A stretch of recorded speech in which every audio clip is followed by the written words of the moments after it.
আমি actually cosmetics and makeup সব দেশের বাইরে থেকে আনাই।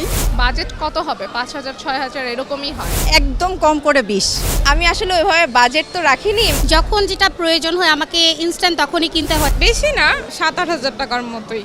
কসমেটিক্স এবং মেকআপ আইটেমের জন্য বাজেট কত রেখেছেন? আসলে বাজেট না, এটা আমার আব্বুর উপর ডিপেন্ড করে, যেটা বলি সেটাই কিনে দেয়। আমার সিমিলার, আব্বুর উপর ডিপেন্ড। সবসময় তো আর মানে ঈদ স্পেশালের জন্য কিছু কেনা হয় না, বাট ড্রেসের সাথে ম্যাচ করে কিছু অ্যাক্সেসরি বা মেকআপ প্রোডাক্ট এগুলো কিছু তো কেনা হয়ই, বা ড্রেসের সাথে ম্যাচেস করে। বাজেট কত হবে? ৫,০০০ ৬,০০০ এরকমই হয়। আমি আসলে ওইভাবে বাজেট তো রাখিনি, মানে কিনবো মানে একটা লিমিটেড বাজেটই, বাট ওরকম কোনো স্পেসিফিক বাজেট না যে এটার মধ্যেই কেনা লাগবে বা এটা কেনা মানে লাগবে না, ওরকম কিছু না। সো মোটামুটি একটা বাজেটে।